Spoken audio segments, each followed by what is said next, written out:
به نام خداوند بخشنده و به نهایت مهربان. السلام علیکم و رحمت الله و برکاته. هموطنان عزیز و بینندگان محترم، انشاءالله که همگی صحت و سلامت و خون آباد باشید. امروز میخواهیم در موضوعی که مشکلات های تاجیکستان از کجا سر میزنند، از جمله مشکلات هایی که بالای سر مهاجران تاجیک میآیند صحبت داشته باشیم. خب، بارها تاکید کردیم اینجا که از کجا سر شد مهاجرت مردم تاجیکستان و برای چی تا امروز ادامه دارد. ولی بازم تاکید میکنیم، باز دوباره میگیم تا اینکه به گوشی تمام مردم تاجیکستان برسه و مردم عزیز تاجیکستان در این مسئله ها فکر بکنن و فکرمند بشوند و یک تصمیم درست بگیرن. البته عزیزان، طوری که همه ما و شما میدونیم، مهاجرت مردم تاجیکستان به سمت روسیه بعد از جنگ شهروندی که در تاجیکستان بود شروع شد و البته به همگان معلوم است که این جنگ هم در تاجیکستان خود همین روسیه انداخت. اولا من میخوام مختصرا درباره همین جنگ با کدام دلیل، یعنی من میگم که روسیه همین جنگ انداخت، یک مختصرا میخوام قصه بکنم. ببینین عزیزان، وقتی که در تاجیکستان روشنفکران آزادی خواهان خیلی هم زیاد چیدگی بودن و این هم بود روزهای آخری حکومت شوروی و یک مردمی که تقریبا 60% خریطه دنیا در زیر کنترل اونها است، یعنی منظورم حکومت روسیه است، حکومت شوروی که مثلا سابق بود.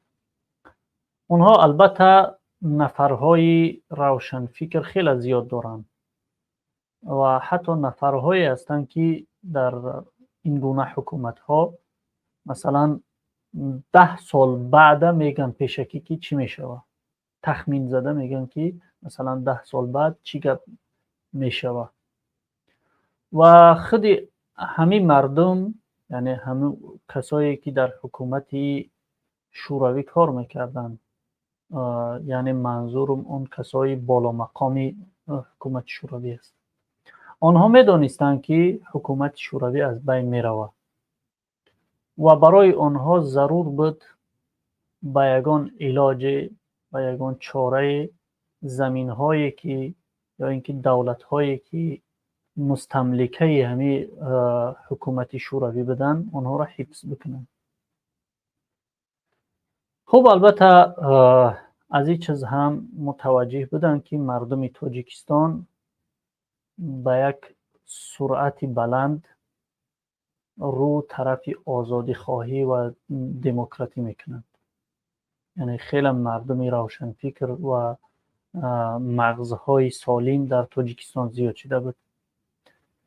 اینها چیکار کردند؟ اینها 10 ساله ها قبل از پاش خوردن شوروی در تاجیکستان نقشه جنگ طرحریزی میکردند. هر یک کدام شما کسایی که سین سالتون در سین سال ماها است که از زمان شوروی خبر ندارید، میتونید که از پدراتون، از باباهاتون پرسان بکنید. حکومت شوروی در تاجیکستان همین محدودیت هایی که امام علی رحمانوف امروز بالای دین میاره، همین گونه محدودیت ها می آورد. نمیگذاشت که مردم در یک اونجا برن مثلا تعلیم دینی بگیرن، روحی بگیرن و مسجد ها در مثلا همچنین مسجد ها را به نام چایخانه معرفی کردگی بدن. در مسجد ها مثلا کارهای به انجام می رسید که اصلا ربط به دین و مثلا به مسجد ندارند. مسجدگاه ها محفلگاه های همی کمونیست ها شیدگی بودن. و از طرف دیگر مردم تاجیکستان مردمی هستند که زیاده از 1000 سال مسلمان هستند. طبیعی است که یک مردمی که زیاده از 1000 سال مسلمان است علاکه همو به زبان روسی کراوینای کلیتکه میگن. همو کراوینای کلیتکه یعنی خونی آنها مسلمانی است. امروزها هم اگر که مثلا هر نفرایی که ما و شما ببینیم از تاجیکستان اگرچه دین سیتیز هم که باشند، اگرچه مثلا اتئیست هم شیدگی باشند، مطمئن باشین که یا فرزند اینها یا نبیره اینها با گشته مسلمان میشه، چون که این خونی مسلمانی است دیگر و هیچ احد نمیتونه که سر راه این چیز بشه. مثل همین حکومت شوروی میدونست که مردم مسلمان هستند و مسلمان مثلا هر کاری که غیر از رسیدگی در دینش بکنی تحمل کرده میتونه، اما وقتی که گپ سر دینی مسلمان میرود دیگر تحمل نمیکنه مسلمان. و اینها چیکار کردن؟ اینها همه چیز مثلا استفاده کردن، محدودیت ها در دین میگذاشتن و به همین طریق غضب مسلمان ها را روز تا روز بیدار کردن میگرفتن. بالاخره یک طرف مثلا طرفدار خچم کردگی بودن متاسفانه و تا امروز هم متاسفانه هست کسایی که همین سویز میگه و هوشش میروه. خلاصه یک قسم دیگر مسلمان و در تاجیکستان وقتی که مثلا سویز اما شوروی که ذکر کردیم از بین رفت، اینها چیکار کردن مسلمان ها؟ برای مسلمان ها یک شانس شد که مثلا آزاد باشند، آزادی به دست بیارند و با میدان ها مردم ریختند، به راه های مسالمت آمیز، راه های مردمی و دعوا کردند که ما میخواهیم مسلمان وار زندگی بکنیم.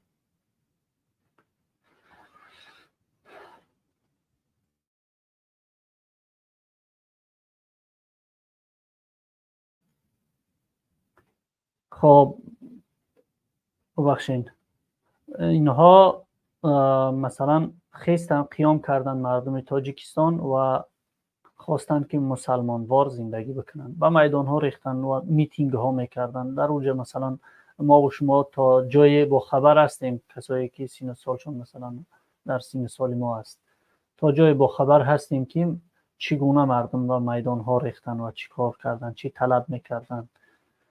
و در اینجا مثلا از جانب خودی همه روسیه یک فتنه در بین مردم تاجیک انداخته شد. یک فتنه انداخته شد که مردم دست به سلاح زدن، دست به جان یکدیگر زدن و در تاجیکستان جنگ شد.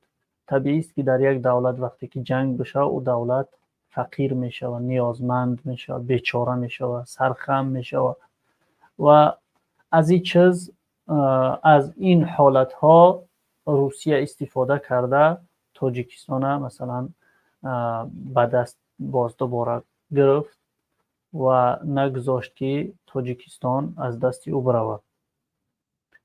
خب تا امروز سگ خودش، سگ همون روسیه یعنی امامعلی رحمانوف در تاجیکستان حاکم است و همون کارهایی که مثلا روس ها بالای مردم ما میکردن، حتی اون قسمت هایی که آنها نتوانستند بکنن، امامعلی رحمانوف در 30 سال یعنی سگ همی روسیه، سگ همی سویز در تاجیکستان انجام داد.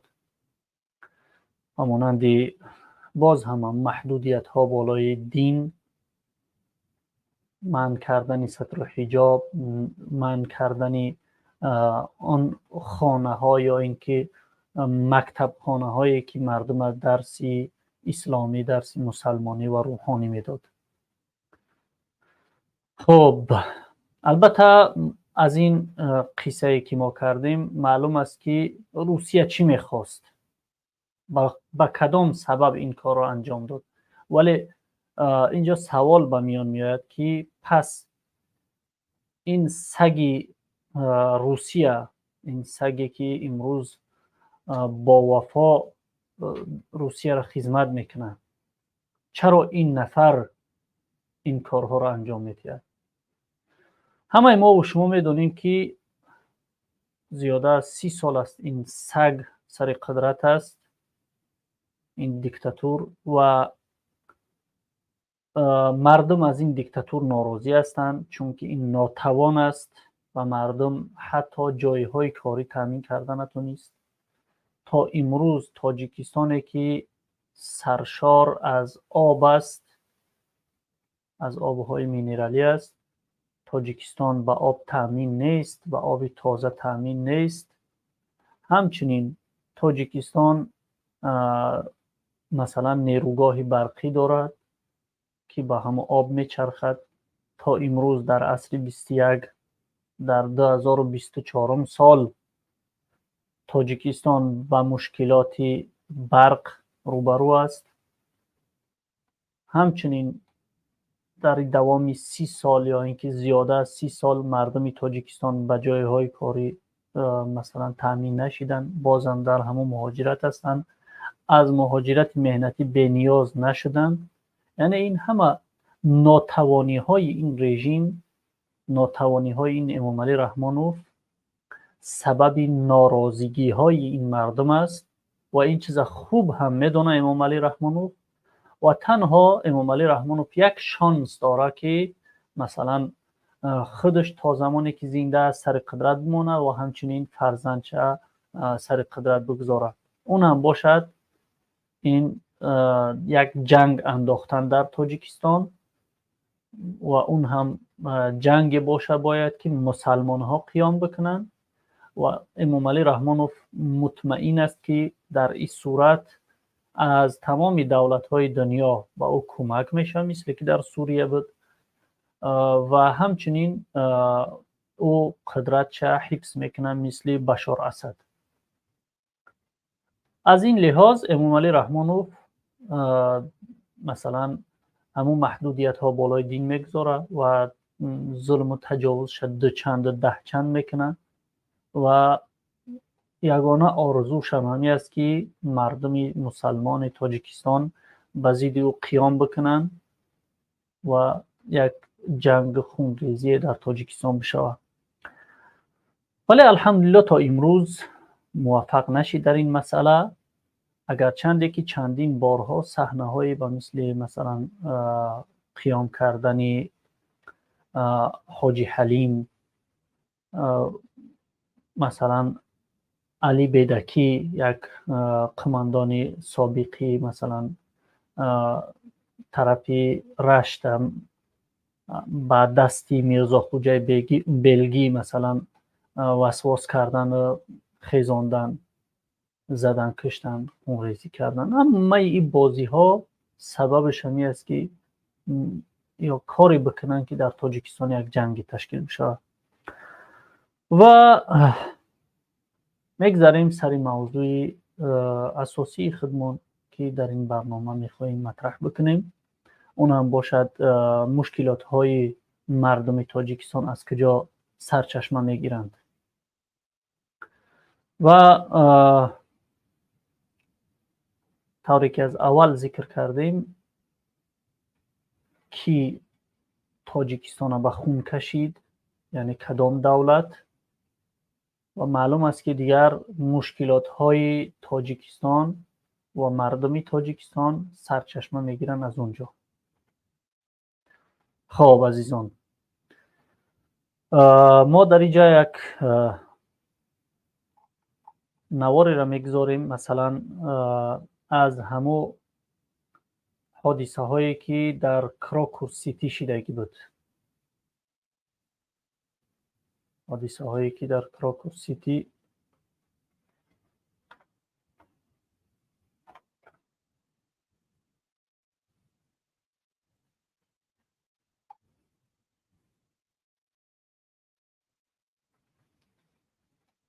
خب عزیزان،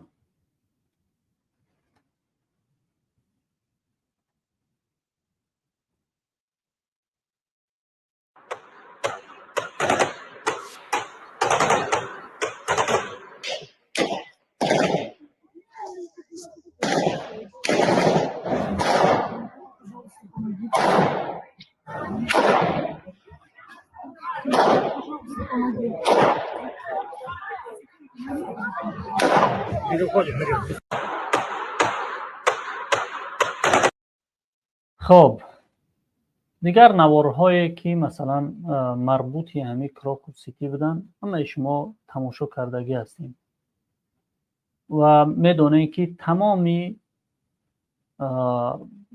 روشنفکرای دنیا بر همین عقیده هستند که این کار دستی خودی FSB روسیه است. تمامی روشنفکرای دنیا بجز یک تعداد اوباشایی که از خود تاجیکستان هستند، منام بلاگر مثلا کسایی که از حکومت تاجیکستان هستند. این ابلهان بجای آن که مثلا رفع حدث بکنن، یک نجاستی را از بدن خودشون پاک بکنن، اینها میگن که این نجاست از بدن ما بیرون برآمد. ما و شما از نظرهای زیاد مردم در این بارها دیدیم و مثلا روزهای کافی هم پس سر شد که ما وقت داشته باشیم هر یک کدامون در این مسئله یک نظر مثلا پیدا کردگی باشیم و من مطمئن هستم که همه شما به همین عقیده هستین که در اوجه مردم تاجیک دست نداشتند. در اوجه مثلا کسایی بودن که از خود حکومت یعنی روسیه بودن و یک صحنه ساخته شده از جانب روسیه بود که در اوجه مثلا روسیه چندین هدف ها داشت. یکی از اونها برای مردمش نشان دادن که بعد از اون که مثلا الکسی نوالنی رو به قتل رساند پوتین، مردم ناراضی بودن، مثل که مردم تاجیکستان از امام علی رحمانوف ناراضی هستند و امام علی رحمانوف گفتیم که چی کارها انجام میده که قدرت چه حفظ بکنه. همچنین دیکتاتور پوتین همچنین یک صحنه تشکیل کرد و او را هم گذاشت که مردم بدانند که دستی خود یعنی حکومت روسیه است، اگر چنده که مثلا باز میگم که چندین احمقای از تاجیکستان را قبول کردن، حتی خود امام علی رحمانوف. خب در دولت داری یک چیز است، هیچ وقت یا به شکل رسمی اعتراف نمیکنن کار کرده خودشون، کار میکنن و یک مثلا نشانه های میگذارن که خلق مطمئن باشن که دستی خودی همین حکومت است، اما حکومت هیچ وقت چیز قبول نمیکنه، میگه که نه ما نکردیم فلانیو کردن. و این یک پیغامی بود برای مردم روسیه که ما آماده هستیم که هر کسی را بکشیم، ما آماده هستیم که دست به این گونه جنایت ها بزنیم. یک ترس به مردم خودش داد و همچنین در این حادثه ها مطمئن باشین که امام علی رحمانوف قبل از آن که این حادثه ها بشن در این مصلحت کوش بود. مطمئن باشین امام علی رحمانوف 100% کوش بود در این مسئله ها و اون دست دارد، دستی مقصد خون این مردمی که در اونجا ریخته شد در دست امام علی رحمانوف هست، ولی از مردم تاجیک یعنی از عرف و عادت مردم تاجیک همچنین یک جنایت های بیرون نمی آید. خب ما وقتی که در همین مسئله ها مثلا کوشش تلاش کردم که پیدا بکنم بیشتر معلومات ها بگیرم مردم دیگر به چی نظر ها هستن، از رادیوی آزادی یک نواری که مثلا عثمان زاده همون رئیس سابق حزب دموکرات که وکیل پارلمان بود و او را زندانی کردن، امروز در بازداشتگاه است. اون نفر با جمشید یاروف، حقوق شناس معروف تاجیک که در اروپا از دست یعنی رژیم دیکتاتور مهاجر است، گریزه است بیچاره، در بحث مثلا وارد می شوند در مخصوصا در همین موضوع ها که چرا مردم تاجیک در اکثریت دولت های دنیا متهم به افراطگرایی یا اینکه تروریسم می شوند. و در اینجا نقطه های خیلی زیاد است که این دو نفر نمیگن این نقطه ها را. من میخوام که در اینجا اون نقطه های ناگفته را بگم. خب ببخشید.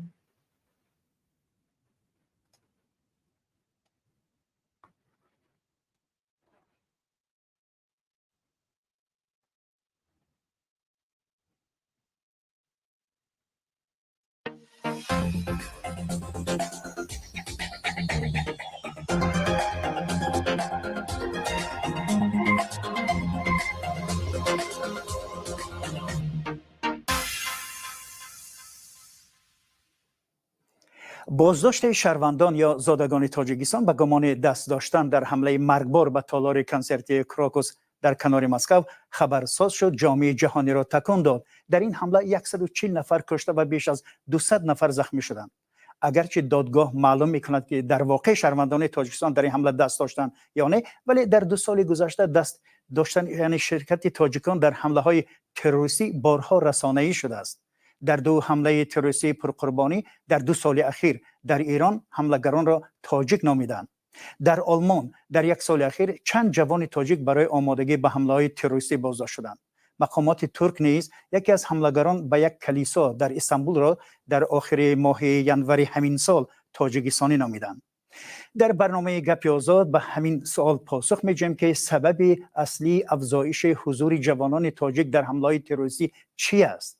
این موضوع را با مهمانان برنامه سید جعفر عثمان زاده وکیل پارلمان تاجیکستان و رئیس حزب دموکرات و جمشید یاروف حقوقدان مقیم اروپا بحث میکنیم.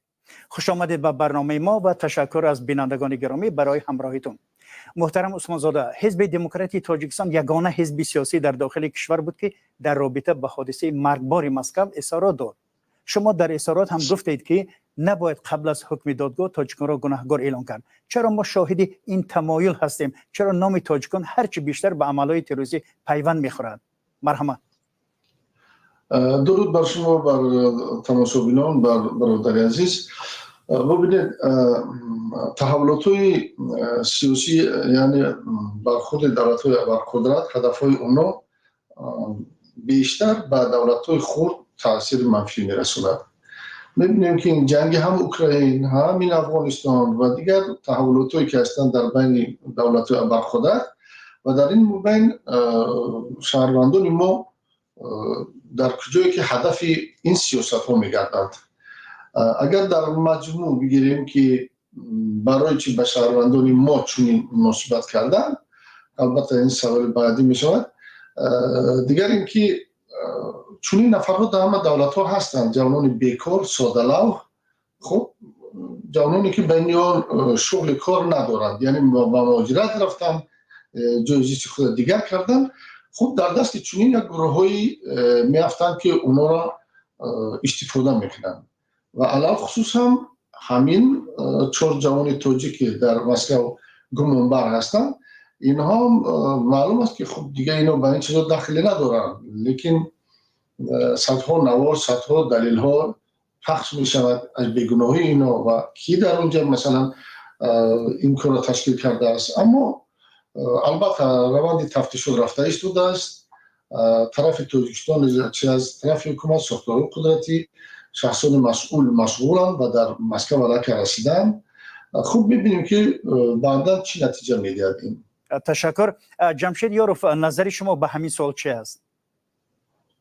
نظری من با سوال اونه که برای چی بیشتر در همین وقت اخیر فقط نام تاجیکان پیدا می شود، مانند با نظری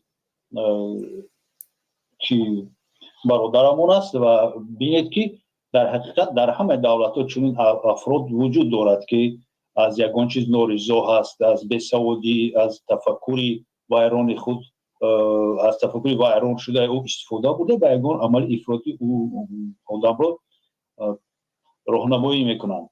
می شود مشخص‌تر بگویید که یعنی چگونه اینا ما بیشتر از بس تاجیکستانی که هستیم بیشتر به همین توجه میکنیم که نام تاجیک در کجا پیدا میشه.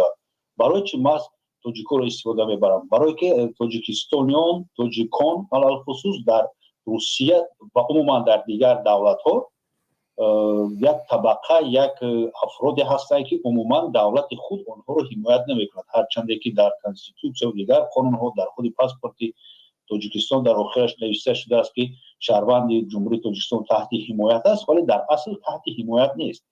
ببینید چقدر مهاجران مهنتی زیر فشار و تعقیب و دیگر حقوق ویرانکنی از طرف مقامات‌های قدرتی، شخصان علاویده، گروه‌های ناسیونالیستی در روسیه گرفتار میشوند، ولی واکنش‌های تاجیکستان کافی نیست. ولی ببینید خود تاجیکستان در مقامات رسمی تاجیکستان در همین حادثه کراکوس سیتی هال یگان واکنشی درستی هم نکردند برای حمایت کردن این اشخاص، هرچند که حال سود هم نشده است، آنها گمانبر هستند، باید که حقوق‌های آنها رو حمایت کنند، نباید زیر شکنجه فشار گرفتار شوند. تاجیکستان در وضعیت رسمی یگان واکنش نشانه داده است، یگان پشتیبانی هم نمی‌کند. چون این اشخاصی به پشت و پناه حتما از طرف دولت‌های منفعت جو، گروه‌های تروریستی و اکستریمیستی مخشویی کرده می‌شوند و همین تاجیکان ما بنابر سبب‌های گوناگون نمی‌شود گفت که یک سبب هست، همین سبب اساسی هست که تاجیکان شامل همین گروه‌ها می‌شوند. تشکر. سبب‌ها گوناگون هستند. بله تشکر. شخص هستند. جناب عثمان زاده شما به همین نکته نظری جمشید یاروف چی میگویید؟ یعنی که خب ببینین عزیزم، یک چیزی خیلی مهمه برادر جمشید یاروف ذکر کردن، مسئله حمایت نشدن مردم تاجیکستان از جانب حکومت. این خیلی یک نقطه مهم است. وقتی که یک جوان مثلا از هر طرف شکنجه میشه و از هر طرف تحقیر میشه، در اونم باشه مثلا در یک دولت بیگانه مجبور میشه و همین تحقیرها و مثلا شکنجه ها رو تحمل بکنه، بعدا این جوان روح افتاده میشه، این جوان خچه مثلا دیگر ناامید حس میکنه، از همین دنیا مثلا ناراضی است اون نفر. امی چیز میتوانه که پسیکولوژی چیز که انسان ویران بکنه و او انسان مثلا در اختیار خودش در بین مرگ زندگی مرگ انتخاب بکنه. اینها پشتیبانی درست ندارن و حکومت تاجیکستان واکنش دقیق تا حال حاضر بیان نداشته است. به این نظرتون چه است؟ درست است که باید ساختار مربوطه داخلدار حکومتی، یعنی وزارت کارهای خارجی جمهوری تاجیکستان، خب سفارت تاجیکستان که در روسیه هست و شخصان بلندپایه مقامات دولتی باید چه روز اول و چه روزهای بعدتر تا حالی نه کمتر از 50 بار باید که مثلا واکنش‌ها و معلومات رو به مردم پیشنهاد میکردند. بله. مثلا حاضر ما در بین مردم واخور با انتخاب کنندگان هستیم، وکیلان هست، نفرانی که وقتی که برآمد میکنن مثلا حتی در تاجیکستان و رفت تفتیشات رو نمیدوند، در اونجا نبود، همون گناهگار است یا که جنایتکار است فرق نمیکند، لیکن لعنت میخونند. ولی ببینید وزارت کارهای خارجه تاجیکستان دیگر مقامات که در جریان هستن، همونطوری که شما گفتید نماینده هاشون به مسکو رفتن. خب نگاه کنین نقطه ای را که عثمان زاده جعفر عثمان زاده ذکر کردن، واقعا قبل از اونی که مثلا دادگاه روسیه اینها را کاملا به همین جنایت متهم بکنه، یعنی حکم دادگاه ببرایه، بلاگرها از تاجیکستان و شخصانی مثلا معروف اکثریت برآمدن لعنت به همین نفرها گفتن، دشنام به همین نفرها کردن، در حالی که هنوز هم مثلا حکم دادگاه ثابت شدگی نیست. اینها در حال همو گناه به کلای خود گرفتن این مردم تاجیک، در حالی که مثلا باید دعوا میکردن، باید هر یک تاجیک باید که هر یک کسی که در مقابل همین دوربینی مثلا در مقابل کامera شیشته میتونه و صحبت کرده میتونه، فرقی نمیکنه که او مثلا بلاگر است یا اینکه یک فرد عادی، باید هر یک نفر با یک مثلا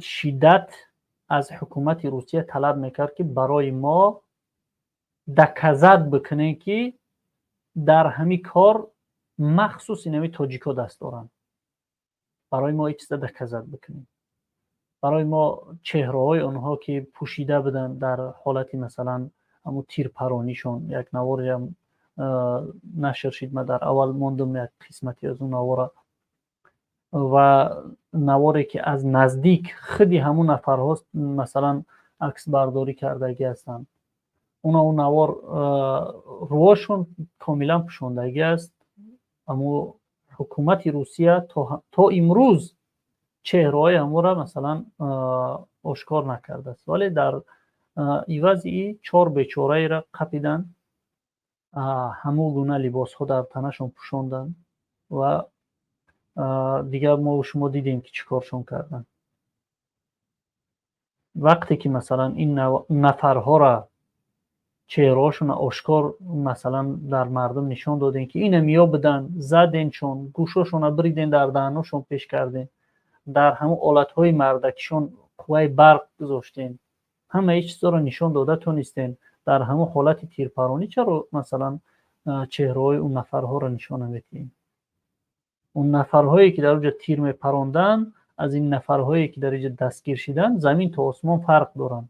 از این حساب است که مثلا نمیخواهند که چهره‌های اون نفرها را آشکار بکنن. اینها اونها نیستند، از این لحاظ نمیخواهند آشکار بکنن. ولی طوری که ذکر کردیم حکومت روسیه خودش میخواست که همه چیزا مثلا در مردم آشکار باشه، مردم بدونن که دست حکومت است، مردم روسیه بترسن و یگان اقدامی برای مثلا قتل الکسی ناوالنی نکنن. خب همون طوری که در تاجیکستان سال 2011 بود اگر خطا نکنم، وقتی همون قماندانی که ذکر کردیم سابق قماندان علی بیدکی قیام کردگی بود، گویا قیام کردگی بود، ولی اونجا یک بازی بود که او بیچاره ها را ترس دادن، مثل که در تاجیکستان ابلوا میشه که ابلوا آمد بگریز، هم خیلی ترسشان دادن که آمده استن به سر شما را میبردارن. این کارا را میرزا خوجای بلگی کردگی است و یک میمون بازی دیگر کردن، چندین سلدت را خودی همین حکومت زد کشت، در کلای اونا زد، گفت که گویا علی بیدک این کارا را کردگی است و اینها را باز دوباره به دستی، یعنی صحنه باید که به آخر برسه، به دستی همین میرزا خوجای بلگی، همین شیطانی که مثلا منافقی کرد در این بین، به دستی همین فریب کردن، از مثلا اون جاهایی که یا گریختن رفتن پینهاشون از جا کشتن آوردن، زنده صحت و سلامت اینها تسلیم شدن، اینها را در حالت جنگ نقپیدن، اینها تسلیم شدن، قپیدن، لوچ کردن. نوارو رو ما و شما دیدیم، ما اجازی هم باز به نمایش میگذارم، قپیدن، لوچ کردن، در داخل ماشین ها زدن، معیب کردن و ضربی زدن، کشتن این نفرها را.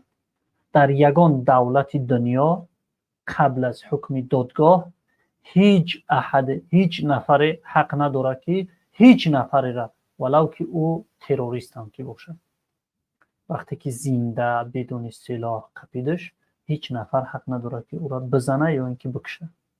وقتی اون نفر قپیدی باید ببریش به دادگاه حکم او را مثلا ببره. اگر حکم قتلش داد اون زمان به طور رسمی او را به قتل برسونه. حالا اون که در تاجیکستان حکم قتل نیست، باید که اون نفرها را قپیدن میبردن زنده، دادگاه حکمشون میبرد میبردن زندان میکردن اگر که دست در همون جنایت ها میداشتن.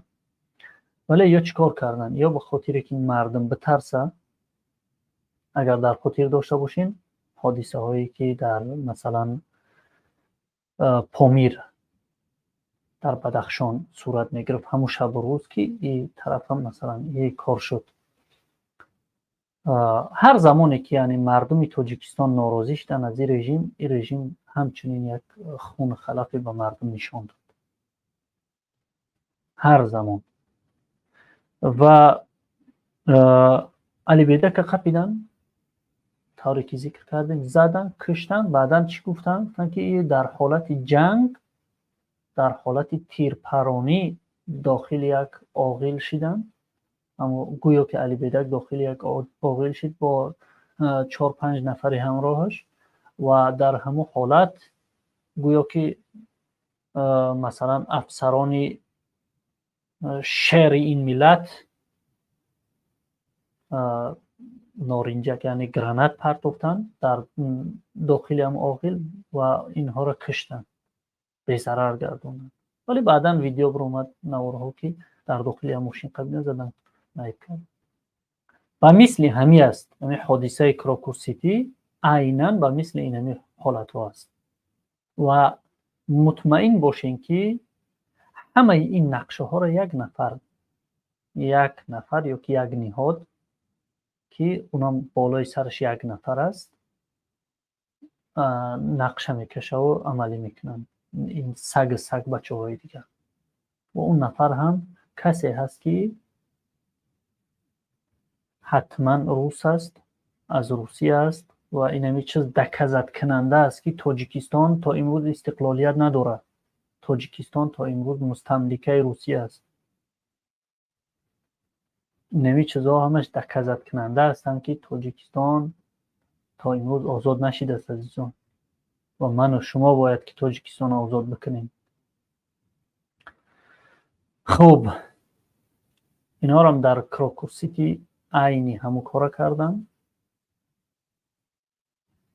گرفتن یک میمون بازی تشکیل کردن، مردم از زدن، کشتن و خون خلف کشیدن برای ترس دادن مردم خودشون و چهره‌های اساسی را پنهان کردن و لازم هستن و با جای دیگر استفاده میشوند. تاجیک یک ملت بی صاحب، یک ملتی که غلامی خودشان است، گرفتن آشکار گفتن این می هستن همی کار کردن. در روز آشکار میکنن چهرهاشون، چهرهای کسایی دستگیر شدن به نام تاجیک، اما کسایی که کار انجام دادن چهرهاش آشکار نیست. چرا مثلا تا حاضر هیچ واکنش رسمی اظهار نداشتن؟ ببینید اون ساختاری که این کار در اونجا کرده است، اون ساختار خیلی در حکومت روسیه قدرت بلند داره و برای منفعت‌های هدف‌های اون کار کرده است. البته نفوذهای خودش استفاده میبرد که حمایت کند که این کار اینو درست بود و این تروریست یعنی این تاجیک‌ها بودن و برای این البته دلیل‌ها اون همه این باید که زینه به زینه در اونجا ببینن. بعد دیگر اینکه قدرت دولت و همه پهلوهای دیگری هست که چطوری که برادر گفتن این دولت‌ها بر قدرت خوب چنین مناسبت میکنن. خب اینو میخواهیم نمیخواهیم.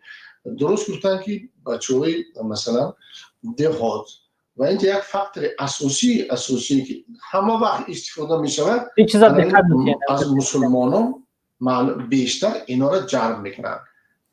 تشکر. جناب یارف، شما به همین سوال چه نظر دارید؟ چخیلی که در آخری همین سوال پیشین هم گفتم آخرش هر یک شخص با سبب‌های گوناگون میتواند که افراطگر و اکستریمیست و تروریست شود. اینجا فرق ندارد که مسلمان است یا که دیگر.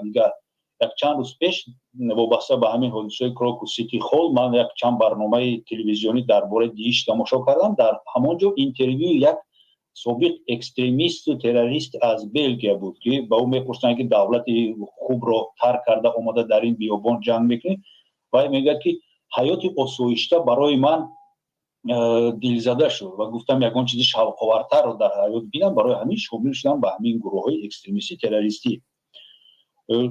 اگر ما کوشش کنیم که یابیم عامل اساسیه که برای چی محض تاجیکان و گروه‌های افراطی و اکستریمیستی جلب میشود ما یافته نمیتوانیم، چون که یک عامل اساسی نیست.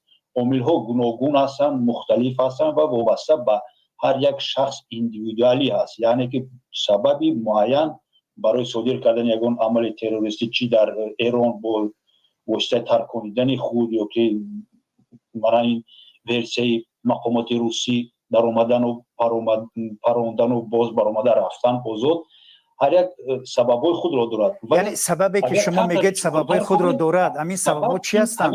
کروپسیا یکی از سببای اساسی این کروپسیا است که در نتیجه همین کروپسیا دیگر عامل ها با وجود می آیند. معارف کاسته می گردد، سطح معارف عالمان دینی با جایی که در حقیقت دین اسلام را ترغیب کنند و آموزانند در همون نمازهای جمعه با دیگر کار و بار مشغول هستند، ملاها با دیگر کار و بار مشغول هستند. خادمان ایدئولوژی دولت با جایی که مثلا در تلویزیون، رادیو یا اینکه گویم کمپوزیتوران یگان موسیقی‌های وطن دوستانه ایجاد کنند، ترغیب کنند مدنیت و معرفت خود تاجیکستان رو، ولی ما این رو می‌بینیم که یگان کار کردن نشده ایستاده است. یگان فیلم تاریخی که فخر کنند تاجیکان که ما تاجیک هستیم نداریم، یگان کشفیات علمی نداریم. تاجیک در روسیه با یگان چیز فخر کردن نمی‌تواند. و شاعر و نویسنده این دوره گذشته است، ما باید فخر نکنیم.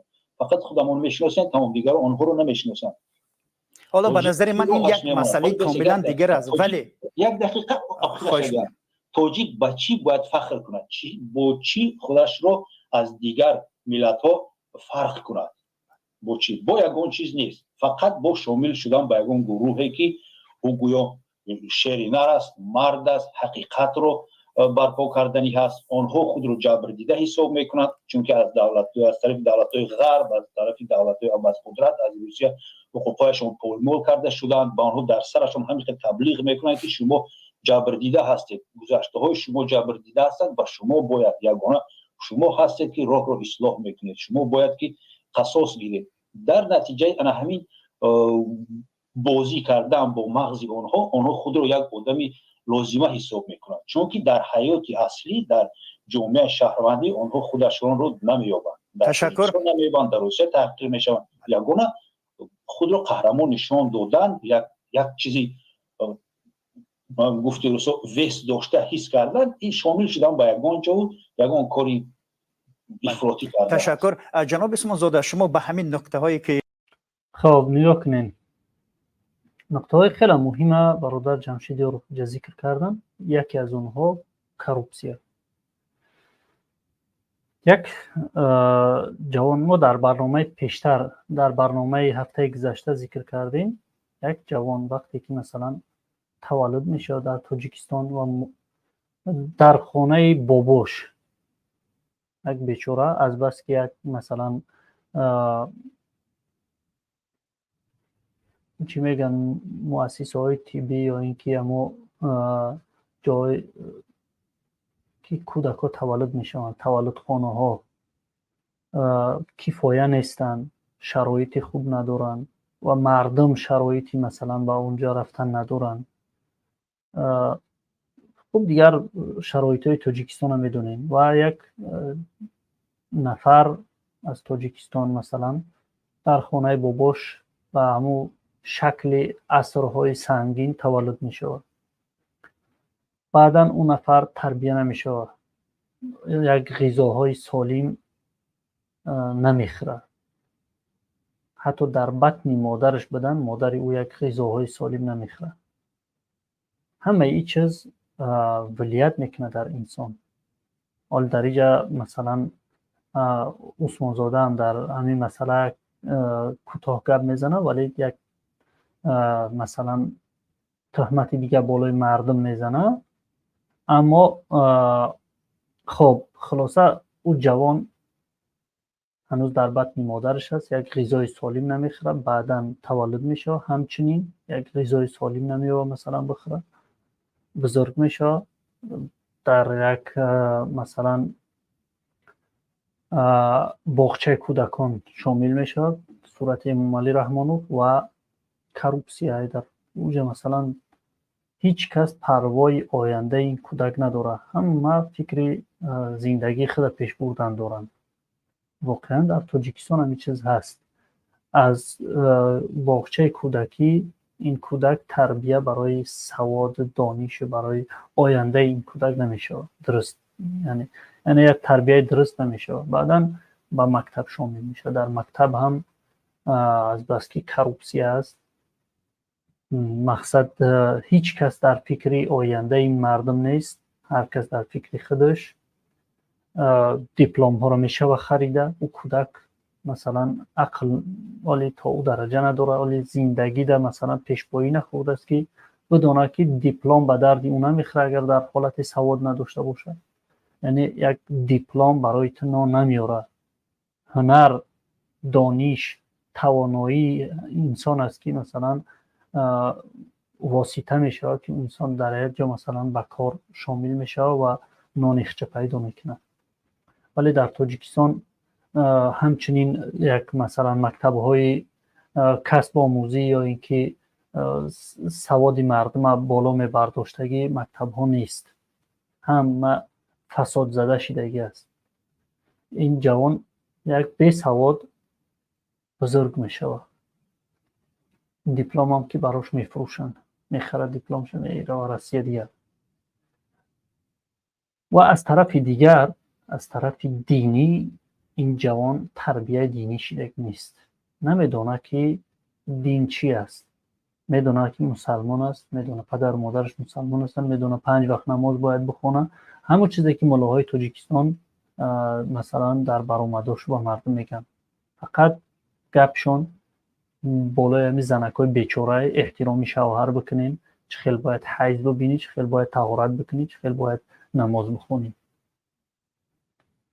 در مسئله اون که مثلا چند سال پیامبر صلی الله علیه وسلم دست مثلا به حتی حمایت خچان نزدن، میکشتنشون، مسلمانو رو میکشتن، حتی اجازت نمیداد که شمشیر بگیرن از خچان حمایت بکنن. تا این گروه ها گپ نمیزنن که تا امروز همه کسایی را که مسلمان ها کشتن همش جمع بکن، مثلا چنی یک نفری که مثلا از عالمی غرب مردم کشتگی است و مانند هیتلر 10 مثال دیگه آورده میتونم. همه کسایی را که مسلمان ها کشتن از اول اسلام تا امروز همش جمع بکن، چنی کشته ها یک نفر نمیشوند. از چیزا مثلا ملاهای تاجیکستان تعریف نمیکنن، گپ نمیزنن. ملاهای تاجیکستان فقط، ولی من از نواری ملاهای تاجیکستان هم اینجا میگذارم، فقط تعریف توصیف رحمانوف و حیض نفاس و مثلا طهارت غسل این خیلی چیزا گپ میزنن. اصلا حساب او جوان نه تربیه دینی داره نه تربیه دنیوی داره و همین خیلی از وطن دور میشه، از پیش پدر مادر، از کنترل پدر مادرش دور میشه. یک چیزی که مثلا مادر با مهر با آبی چشمش با او جوان میتونه در پیش باشه، نصیحتش بکنه که دست به این کارو نزنه، او امکانیت هم از دست رفت، چون که 3000 کیلومتر از مادر و پدرش دور است. و بعدا یک آقای ریشدار پیدا میشه، یک تکفیری، سبحان الله تو کافر میشه اگر همین کارو نکنی. بیچاره دیگر چیکار بکنه؟ بازم هست یک قسمایش که هم کپی شدن با کلا میگیره و مثلا در این کارو دست نمیزنه. اما همه این رقم نیست. با خدا قسم مردمی ما خیلی مردمی خوب و هوشیار هستند که تا امروز با این شرایطی که دارن مثلا گرفتار بلاهای همچنین بلاها مثلا 10 برابر و 20 برابر نشدن. من واقعا حیران میشم در این مسئله. همچنین یک مردم باید امروز در دنیا از همه لحاظ مردم متهم مردم تاجیکستان باید میشنن که متاسفانه هم چیزم شیده است. آیسته آیسته هم چیزم شیده است. بیسوادی انسان، بیسوادی و فقیری انسان ها را میاره به همین خیل روزگارهای بد میرسونه حتما. خب جناب یورف ذکر کردن چی نظر چه است؟ روزی هستم قسمت و یک پهلوی دیگر هم من پیشنهاد میکنم که همین جوانایی که مثلا امروز به همین کار رو دست میزنن اصلا بچه‌هایی که هستن از 20 ساله تا 40 ساله هستن. خب همون جوانایی هستن که در دوره جنگ شهروندی در بطن مادر بودن و تولید شدن و در همین سال 94 تا سالی یعنی 24 20 سال می شود. در این 20 سال ما یک طبقه جامعه مخصوص داریم که میخواهیم نمیخواهیم اینا حالت روحی اینا هنوز در بطن مادر در کوچه این یک تأثیر بد گرفتگی است و دیگر الیمنت های دیگری که در اینجا پیدا می شود اینا رو همچون مگنیت همونجا کشیده میبرد. شما ببینید یک کوزه شکستگی را گرفته اصلا لوی کردن نمی شود داخل و کودک ها علاقه مفکوره و همه چیزی اونو را و شکستگی بودن در دوره یعنی بیا اگه همه شاید جو جمع بکنیم بسوزونیم. در سالهای قبل وقتی که مردم مثلا گرفتار بیماری های به نام وبا میشیدن که به زبان روسی چوما میگن، چوما میشیدن، همه شاید جو جمع میکردن در سرشون مثلا نفت میریختن با آتش میکشیدنشون، میسوزوندن میکشیدنشون. خب بیاین اگه ما جوانای ملت بکشیم. پس برای همین است که شما قدر جوانا رو میبرین زندان میکنین، میکشین، نابود میکنین، در حالی که انسان بهترین مخلوق خداوند است و انسان میشه و همه مثلا راهش پیدا کرده. وقتی که ما نظر به قرآن میکنیم، خداوند در قرآن در سوره بقره باش که من انیق پیداش بکنم کدام آیت است.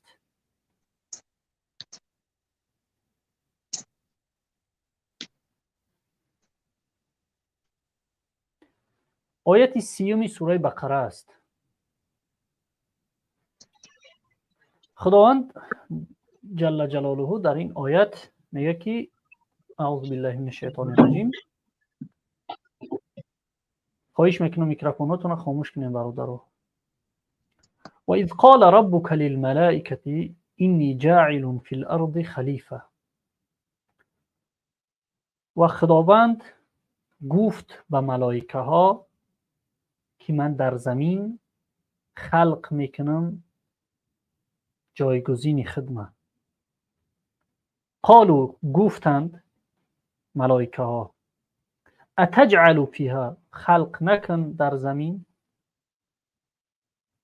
من یفسد فیها و یسفک الدماء، آن کسی را که فساد میکند و میریزد خون.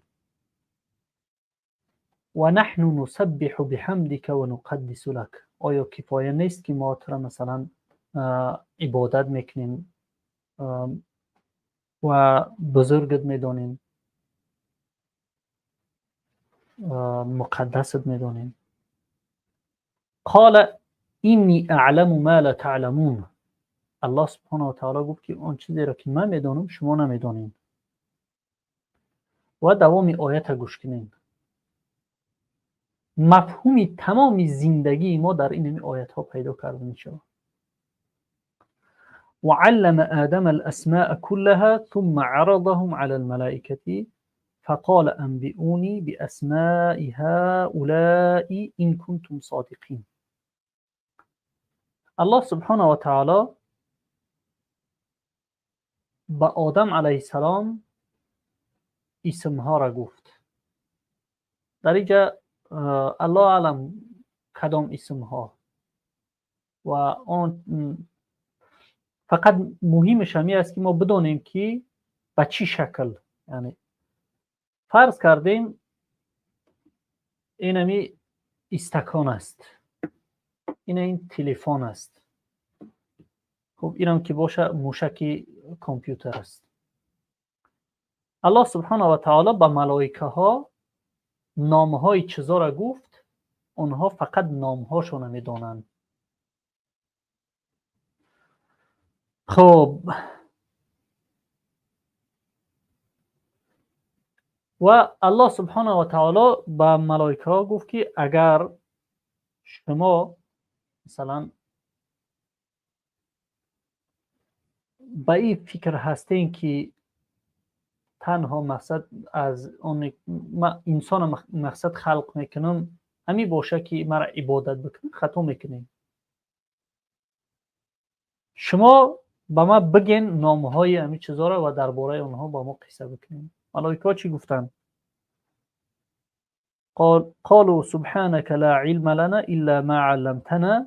گفتن ملائکه ها ما تنها همون چیزایی را میدونیم که تو برای ما مثلا یا پروردگار تو برای ما تعلیم کردی، از این زیاد ما نمیدونیم. یعنی همون طوری که ذکر کردی تنها نامهای همون اشیاء ها را میدونن، تمام.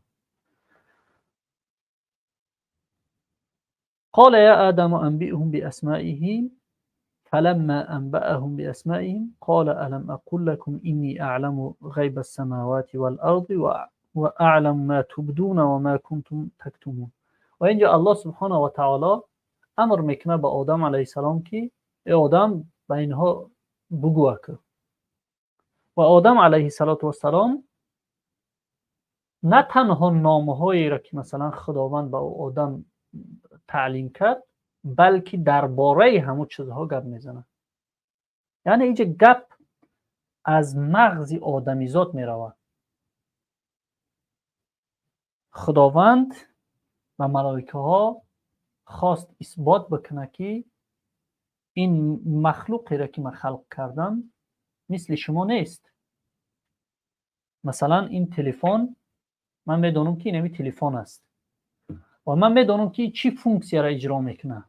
تلفن برای زنگ زدن است و با این تلفن مثلا ما این حال میتونیم که قرآن بخونیم، میتونیم یوتیوب داخل بشیم، میتونیم که از خودمون نوار برداری بکنیم، عکس برداری بکنیم و درباره تلفن اگر شب و روز گپ بزنی کم است. و ما انسان ها از ملائکه ها فرق کننده هستیم. ما اختراعکاریم. ما یک چیز اگر نامش بدونیم ما درباره او چیز مثلا زیاد حرف زده میتونیم، نه تنها یک نامی خالی. و همه این چیزا دلیل به اون است که خداوند میخواست یک مخلوق خلق بکنه که اون مخلوق اختیاراً خدا را عبادت بکنه، یعنی به عقلش قطعی خدا را عبادت بکنه.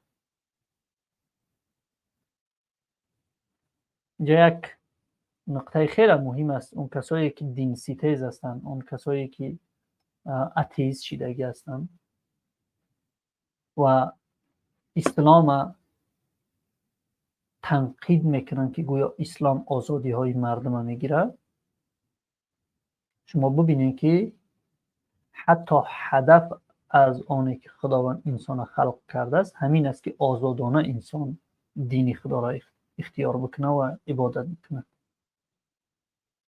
و اینمی آیت ها دلیل به همون میشوند که خداوند هدف از آنی که انسان خلق کرد همین بود که انسان با اختیار خودش قطعی خدا را عبادت بکنه، فکر بکنه درباره دینش، حق از باطل جدا بکنه و عبادتش بکنه. و حتی من از مثلا اما حالتهای خودم برای شما میگم. شب و روزهایی بود که من برای کودک هایی که در سوریه مثلا کشته میشیدن، در بالای سرهاشون بمب میریخت، و این شب و روزها که در غزه مثلا همچنین حالت ها میشود، از جانب دشمنای خدا بالای سر مسلمان ها بمب میریزه و کودک های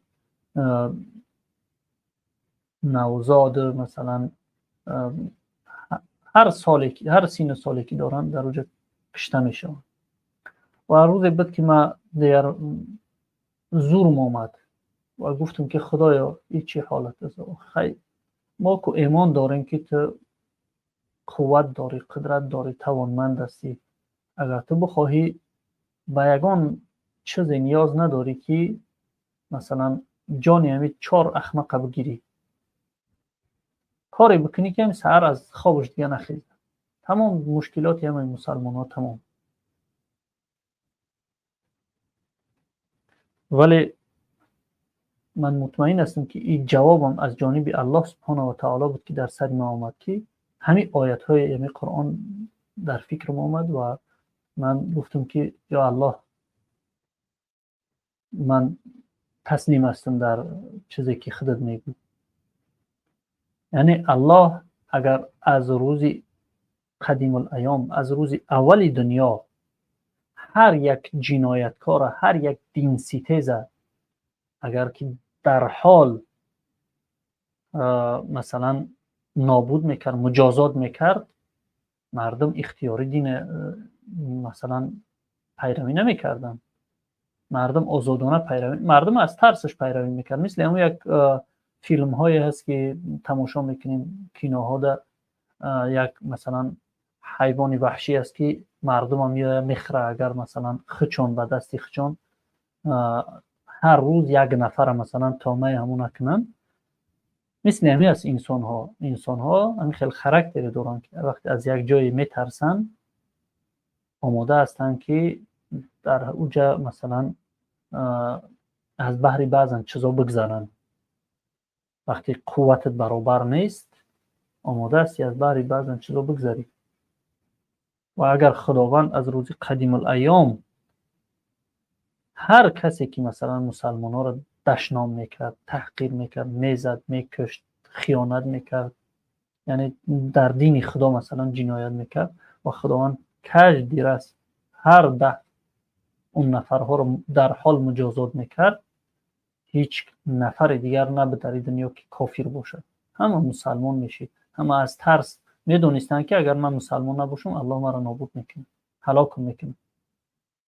اینمی است که الله سبحانه و تعالی از عزیزای خودش مثلا آماده است که عزیزای خودش، اما کودککایی که در فلسطین یا در سوریه یا در تاجیکستان در جنگ شهروندی که روس‌ها مثلا انداختن، یا در افغانستان، خداوند آماده است که همو عزیزای خودش قربان بکنه تا اینکه مردم این دین خدا را با آزادی بگیرن، مردم به اختیار خودشان در این دین شامل بشن، نه به مجبوری.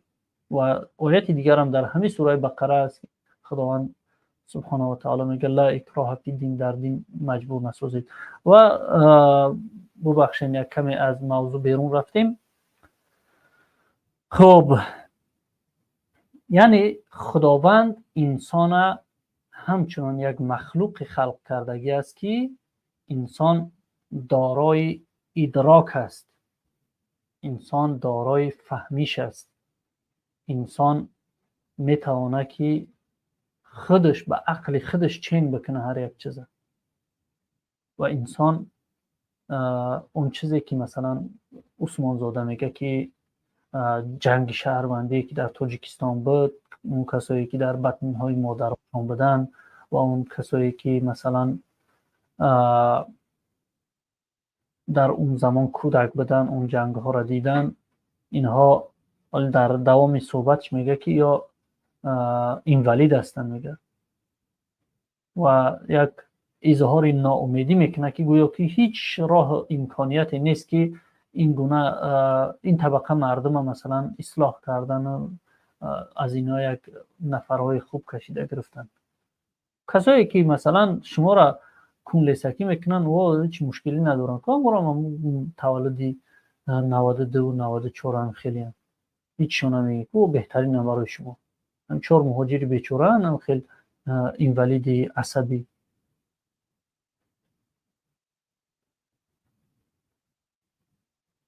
راست ناتوانی خطونه خیلی عادی ناتوانی خطونه اعتراف بکنین. شما مکتبای درست تشکیل نکردین که مردم بخونن و با سواد بشون. این هم گپ است. وقتی شما ناتوان هستین ناتوانی خطونه بالای مردم تمغه نزنین و هیچ چیز رو به نظر بگیرین. مردم تاجیکستان این همی لعنتی های کثافت 30 سال از سر قدرت هستن، نتوانستن تا امروز هیچ کاری را انجام داده و این همی نفرها به شما تمغه بیسوادی میزنن در حالی که سبب بیسوادی شما همیا هستن. اگرچه کسایی که بیسواد مونده.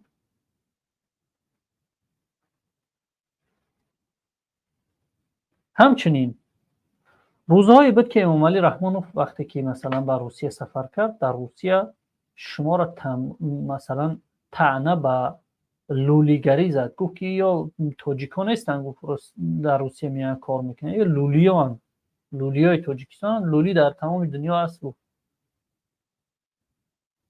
تاجیکا گفت در دانشگاه ها میان میخونن.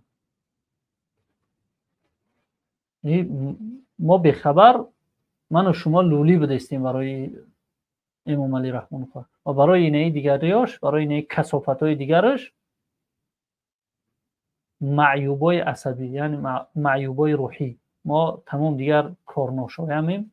باید که من و شما را یا در یک غار بپرتیم بالای سرمان بنزین بریزن علامون بزنن، یا هیچ راهی دیگر ندارن. برادر اسماعیل اسمانو شما صحبت بکنین بعدا با نوار ادامه میتیم.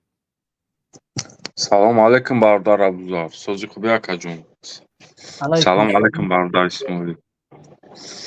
موضوع خوب، موضوع بهترین اکا جونو.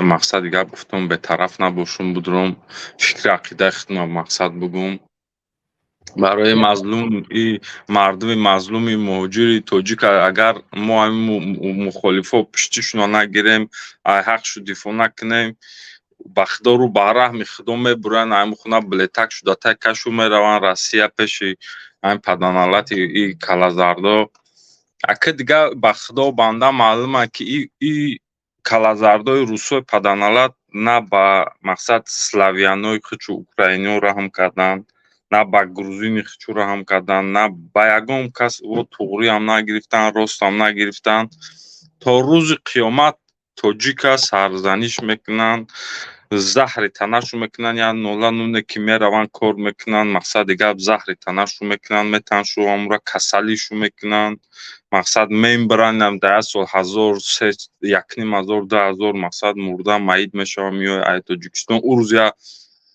گودک تابه کدم خدا جان نمیدونم را بولی قشب کده گیان کشتن دختره کده پیش خونه پیش پارک ده بولی قشب کده گیان توار شب کده گیان کشته گیان نه که مقصدی که پای چی ای خدیا ما مثال چی خدیا ما را خالی ظلم میکنن ای بگونه چی بنولیم حکومت خدمو مقصد این قصر گردون و در بدر مقصد گپ چی مکدگی ای کلازاردا و ایروسا ما مثال یگان بوی امید رحم و شفقت نداریم اگه در باره چی منظورم چیه من برادر ابوذر در اینجا برای چی شخصا داخل شدم که مقصد گپ ما مثال گپ خودمون اگه چه بگم اگه خیلی ما قفا بعد هم جنگ سالش جنگ یا چند سال قفا زدگیم نه که همیشه همسایه کشور ازبکستان مثال من کم کم انوارا نگاه میکنم хела пешравиҳои зур мекунанд, ако мераванд дар дигар давлатҳо Амрикову, Германияву,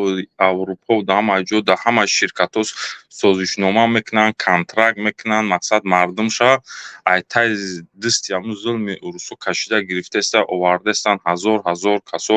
мақсад ҳамин чизҳо ҳаст. дар ман агар дурӯғ бугум ё ки ягон чӣ, ҳам тамошобино мисол агар ягон шак кунанд, дар интернетҳо ҳаст. Бояд мо ҳамин корҳоро кунем, пайгирӣ кунем. урус то рӯзи қиёмата ягон каса мақсад одам ҳисоб намекунад беғази худаш, фақат ҳамун Ваняву, Саняву, ҳамун Сашкаву, Пашкаву ҳамво во табақаҳои дараҷаи аввал данд. ин мо чурка бидем, басурмани бидем, мақсад дигар гишнаву ташна чизе бидем, барои во ҳам хел мемонем. чӣ гуфтанем бояд бор дигар? бародарое ки тамошо дорен, баъд аи тамошо мекунен, мақсад дигар мо ҳам ҳамин рангиш мо дар Тоҷикистон будем, мақсад дидем, зиндагӣ кардем, кор кардем, фаъолият кардем. ҳамаи корамона кардагим ба ҳамин умри кӯтоҳам, ҳамаи кора кардагим, дар давлат чам кардагим, дар ҳукумат чам кардагим, дар тиҷорат чам кардагим, дар такси чам, дар ҳамаи кор кардагим. не ки дидим намешава. дидим ҳама фақат барои манфиати худаш, кисаи худаш. Раҳмонов барои думодоша, язноша будуши думодову язноша хуна харидааст дар Дубай, Америка, дар ҳамаи ҷо. мардум гишна, ташна чум чикоро кардааст. гапҳои мисол чиша намезанам, мақсад аи чи занакҳо тамошо мекунанд, гӯш мекунанд, мақсад кӯдакҳо. не ки рума мақсад дигар ба ои хунук шуштум, гуфтум аи ватан бӯи умед нест, биё ман бурам як мулки дигар, на и Россияву Москва ҳаст шаҳрҳои обод, шаҳрҳои мақсад чӣ мерам ки ба қадри одам бирасанд. сар мақсад дигар чӣ кардум, дар санго задум, бурумадум ҳамин ватан, ай чанги золимо халос хӯрдум. бурумадум инамихе озодум, паррандаи озодум. чизе бифурам мегум. Шарипов дизди, Шарипов одамкиши, Шарипов диктатори номери яки, Шарипов халқи тоҷика хору зор карди, Шарипов мақсад дигар фақат барои авлоду думоду хисрбачаву ҳамаи чизи худо кор карди, ҷамъ кардааст. мардуми тоҷик рӯ ба раҳми худо мегирад, мақсад мерава пули билечи ай банк қарз мегирад, мебироя меояд. мақсад дигар на мурдаша шуморо мекунед, на зиндаша нигоҳ мекунед, на ягон чиша парвои ҳеч кара надоред.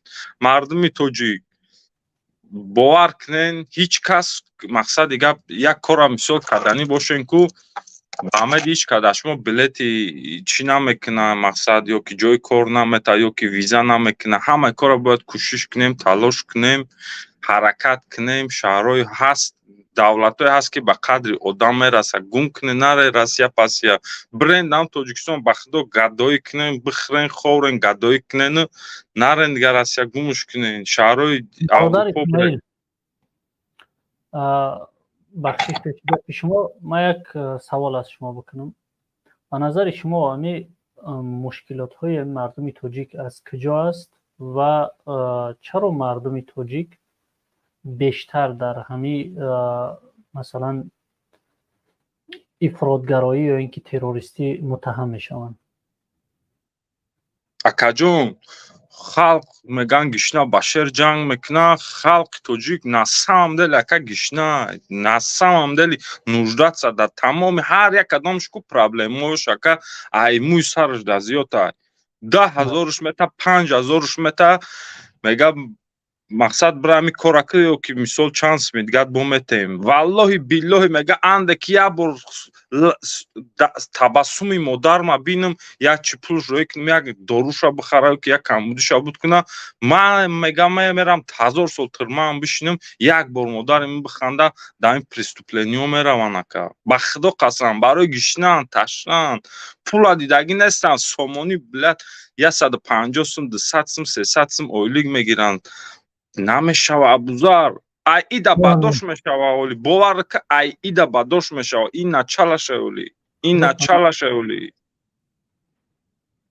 халқи тоҷик пул дар кора гишна, ҳама ина бурумадаст хунаошу, виллаошун дар Дубай. ҳамун соли 2016 буд, 15 будам, як миллат короче нумшана мегирем короче қатим дӯстай ҳамчӣ мекунем гап мезадем ҳамхали рафтумад мекардем гуфт ки Раҳмонов бачаш да Англия 2 миллион да 3 миллион доллар да хуна харид короче гуфтам та куҷо медунӣ мега ту нам пайгирӣ намекунем хали интернета вақта Тоҷикистон будем не гуфтам хали пайгирӣ намекунам гуфт хоб як чизо до харидестан як чизо мақсади гап доран и Ҳасанышу Ҳусейнишу Тоҳиру Зоҳирушу домодош ҳар як кадомшу отдельно Дубай нимеш ами Раҳмонов соз кардаги ами Дубая боварам кунед қати авлодош мақсади гап акаҷоно бӯй умед нест аи аждаҳоро камқор кардастан ранги бахто пахтазанаган ку зада рафта хурда ҳамара рафт фурӯхта рафтастиян тақсим кардастиян бӯй умед нест ака ман надидам бӯй умед хестам бурумадам мухоли дар сафи мардакҳо рост шудум ая сафи мубориза ая лавш гирифтагим қапидагим маҳкам иншоаллоҳ ҳичиам нашид ку муваффақам нашидем зато мурдумам ин хали дистон боло ки дар рӯи золим гапи ҳақма задам гуфтам ки ту золими ту камқор кардӣ диздиди аждаҳори ту ҳамара хурдӣ дар як халқи камбағал як кӯмак накардӣ охӯ мебинем пула муҳоҷиро соз кунанд мактабшам муҳоҷиро соз кунанд балинсашам муҳоҷиро ба пули муҳоҷиро охи ҳукумат касифо дуздо не ҳаромхӯро касофат заҳри танату шава ҳаққи ами камбағалои муҳоҷиро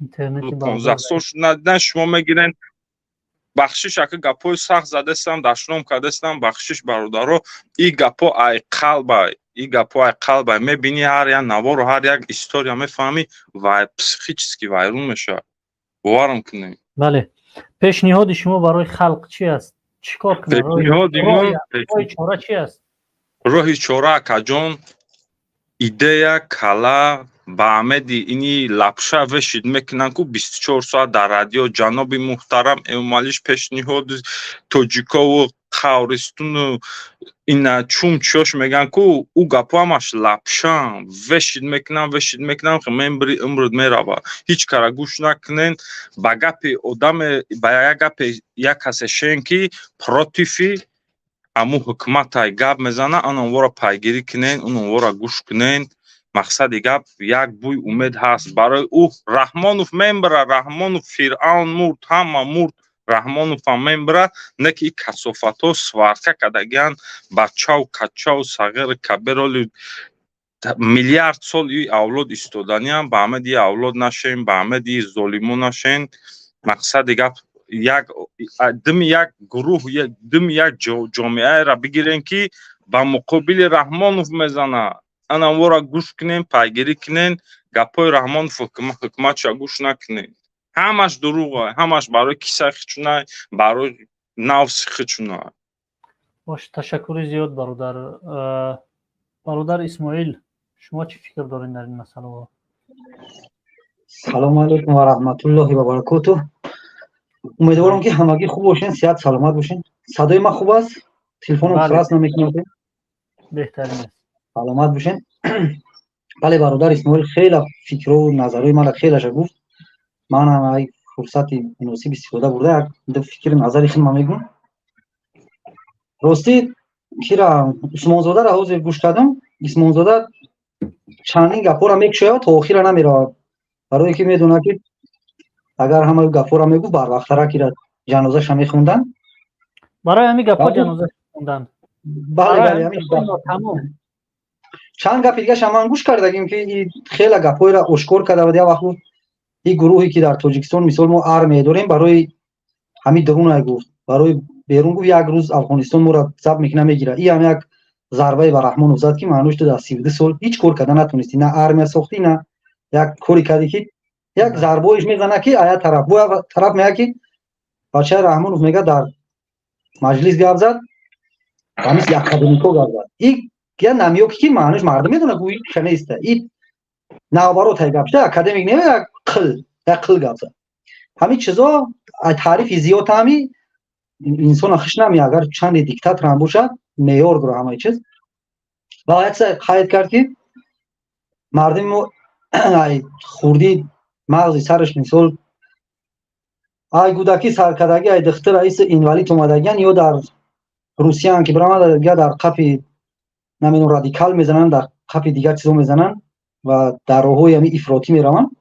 ایشا معنیش که همین مکتب رحمانوف بود 32 سال نتونست مردم یک صدیق بسازه یا مکتب بسازه یا مدنیت بسازه معارف بسازه یا 4 تا ملای دینداری حقیقی را بیاره که مردم راهنمایی کنن. ایشا هم از ضربه همون بر رحمانوف بوده و آخرش بعد بود دیگه خیلی توش میتر با کم ترک گاز هم میگیره و بیننده برای شما در این مسئله که برای چی مردم تاجیک در تقریبا که تمام دنیا متهم به اکستریمیستی و تروریستی میشوند و مشکلات های مردم تاجیک از کجا سرچشمه میگیرند؟ اول مشکلات ای معارف سر میشود. یکم مشکلات در معارف که سال گذشتم اگر یادت باشه گفت که 7000 معلم ترک کرد مکتب رفت. همین چی رفت؟ تاجیکستان ترک کرد به مهاجرت رفت. همه چیز معارف است. معارف که نباشه به سعودی هم که سر زد.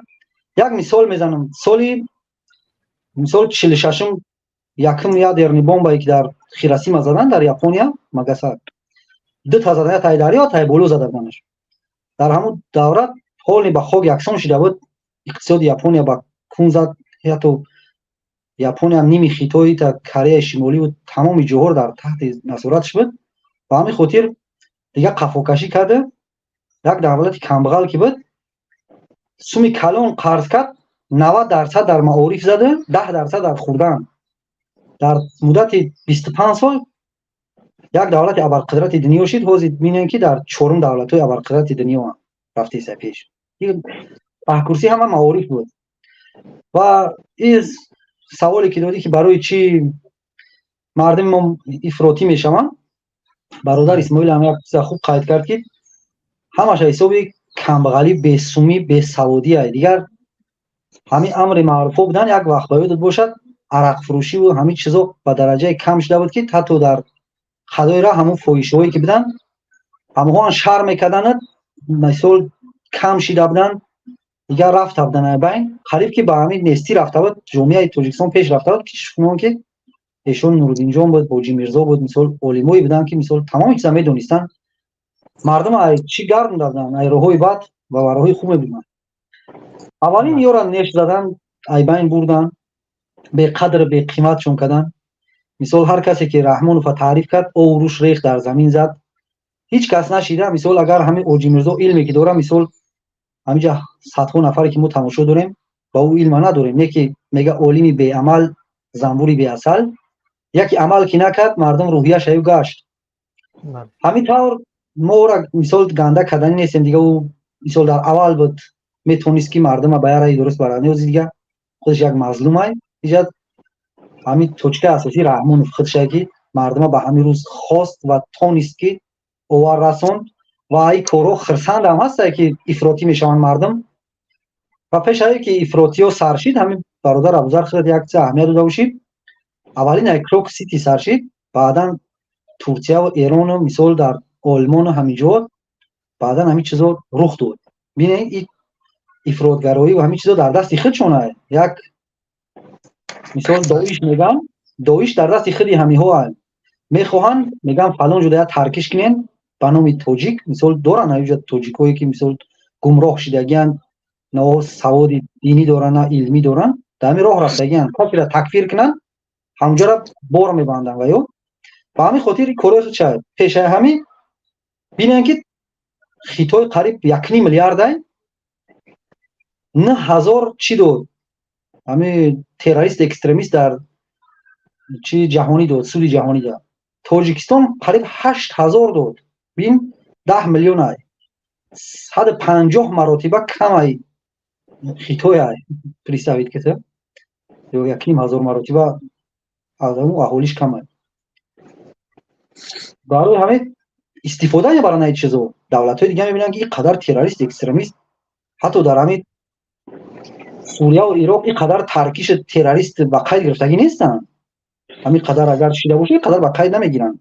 100 تا 200 تا همطوری گپو میگن. از همین رو با میویا با وجود میاد. اولش که این دویشی که هستن، من نمیگم که مردم تاجیکستان با هیچ چیز دست میزنن، اگر دست هم بزنن از روی بیسوادی همین مکتب رحمانی تا یکی دیگه‌مش که دوی شیخ دیگه چونه از روی بیسوادی. مثال دولت‌های دنیا اگر بگن که ما ترقی کردیم، یک دانشمند مثال چشم شیخ خواندن کورشید، یک عالمی همو دولت چشم همو را درست کرد تا حاضر در وظیفه کار میکنه، یا یک دانشمند دیگر شنواییش کم شید، شنوایی او را گوش اساس کردن، یک دکتر آمد همو دولت پیداش مثال کانادا گوش شنواییش اساس کرد تا حاضر در کار. یک از قلب شالیش کرد. مثال ترقی دولت‌ها هستن از دکتری، یا مزگی سر یک کس بجا آوردن که کانتا بجا شده بود، دیوانه شده بود. ما میگم که ما در کشورمون یک پرزیدنت داریم، نه چشم بینا دارن، نه گوش شنوا، نه قلب دارن، نه مغزی سر که فکر کنن. 32 ساله پرزیدنت است. ما هم آده ترقی کردیم دیگه. نمیدونم او علمایی که در اونجا گوش سوز کردن چشم قلب مزگ توزیع کار کردن، ما به همون طریق توزیع کار کردیم. یک کس نمیشنوه و نمیدونه که کیه چیه. اما میتونه که دوام بله نه کسی را وظیفه میته که کار پیش بره، نه کسی را مثال چی کده میتونم راهنمایی کده میتونم. ما در همین باره چی میگم؟ تا حاضر چی کاری کرد مثال با خلق کرد، با زیدی خواسته های خلق کرد، ای به سوادی خلق استفاده برد، ای سادگی خلق استفاده برد. ای به سواد شون هم نگیم مثال ساده شون میگیم، اما دیگه با درجه فکرش شخص شد که روز با پروردگار جنگ اعلان کرد. به یگم چیزی دیگه که مثال در فساد غوطیدگی، این طرف مهاجر داره، این طرف معارف نداره، هر ساحه‌ای را که بگیریم در اون ساحه کمبودی داره. یک بار خست دست به گریبان شد، گفت گفت با پروردگار جنگید. همین کسایی را که رادیکال کرده بود، کسایی را بیسواد کرده بود، باور کنیم با دستی همیها نیست میشه میره. این سوال دستی خودش کنم. گفت سوال تیبارو مرحمت پیشی گفت در مسئله این بیسوادی گفتی که بیسواد نگیم. یک سوال در ذهنم اومد. در همین تاجیکستان به نظر شما در همین هر یک خواجگی، هر یک خانه ده، هر یک اویله ده چند نفری پیدا میشه که یک نامه مثلا عادی را بنویسن، به یک مقامات رسمی مثلا یک نامه نوشته بتونن؟ فکر میکنم که اگر نامه نویس هم شوند پیش یکم معلمی هم قشلاق میروند که خیلیش کنیم دیگه خیلی نمونده است در اویلو. اگر از سال سیوز تولد 60 تا 75 مونده باشه ممکن که وایو بنویسن. کسایی که از سال 90 اسم موندگان باور که نمیدونن که هم سرشوی نامه را چی سر کنیم بنویسیم و در کجا انجامش بدیم. همین راه میرن سوید نپرسن با همون آدمی که باید بنویسن میگه برادر خیر اینو من نگو، نه فهمانی کارت درست نیست، یک می نویسیم اون گپ شید مرا بو نگوی. باور کمان سویدش نمیته، همون نامه هم در دلشون میمونه، همه چیز سرد میشه میره. یعنی اگر در مثلا تاجیکستان از هر یک عائله نه کمتر از مثلا یک عائله که عبارت از 5 نفر است، اگر 3 نفری همی توانی همون نامه نویسی را نداشته باشه، پس ما باید که اعتراف بکنیم که مردم تاجیکستان بیسواد شدگی هستند. نه که به درجه رفتگی نیست، به درجه رفتگی نیست. مثال موضوع یک ایمنی نیما مثال فکری نیست که ایرا تکمیل سر خلق کنم بود، نه که به همون درجه که قشلاق و همین جواب ما میبینم آدمایی که در سویس خونده بودن و هم میتونن. کسایی که مثال مکتب 600-700 نفر میخونند، 10-12 یا 20 آدم با سواد همو میبروید. دیگروش همو روسیه میروند یا کم دیپلم هم داشته باشن، دیپلم دارش هم در روسیه کی داره $30,000 یا که $10,000 میروه که یه وظیفه بگیرم. باز هم وظیفه رو هم بخری مجبوری پوره بگیری، داو پوره تقریبات کنی. این همیه تاجیکستان دیگه اوز به همین طرز رفته گه، فقط کروپسیا بخوای نخوای داو سیستم تو میروتی میره، نمیتونی توزیع کار کردن. 1200 сум чико мекини 1200 сум нетан сар маршрутка пулиш айс 2 сум айс 2 сум дар як моҳ худаш қариб 120 сомон то рафлид мешавад бо гуфти гапо пули газета дора пули иш дорад як қопчавард мехари як кило карточка мехари фақат хурдан дорид пушидан як китоб харидан як чизи дига бад сола бачата ба занта намераса 1000 кини намераса ҳамин система ҳамин хеле аст ки تو بخواهی نخواهی در همین کورت نول میزنی پورا میگی بدنام میشه. خب پیشنهاد و مصلحت های شما برای خلق؟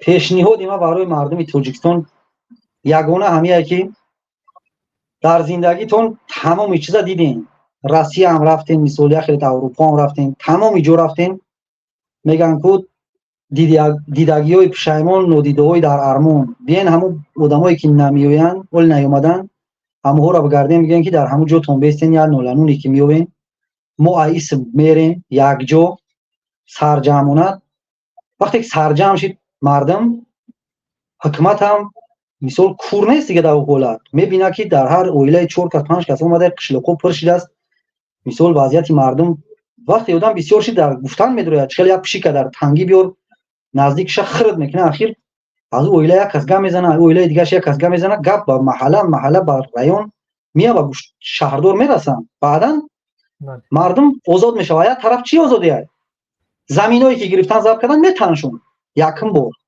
میگن خب کنن مردم وقتی زمین نمیگیرن مردم طلبات زیاد میشه با بعدتر بود میگن که بیاین یودا معارف بسازیم معارف میسازن یا اگر بخواهن که یک چیز بسازن با نیستی میرون یا که یعنی بله یعنی اگر در تاجیکستان باشن همین مردم حکومت مجبور راههای چاره پیدا بکنه که چاره پیدا شه بله اگر بروین هجرت کنن گویا که با نیستی میرون خودشون با دست خود قتل میکنن این کسی که مثال میبروید مهاجرت میبروید باید مهاجری خیلی باشه مهاجر در بیرون باید که رسانده بتونه سخنی مردم رسانده بتونه نه اینکه ببروید یا مهاجر شای برای دست یک مثال اروپایی یا که یا روس مهاجر شای هم تا بگردی هجرت نیست هجرت همون است که مبارزه است کسایی که به چهره‌ان کسایی که مثال دلشون برای وطن میسوزه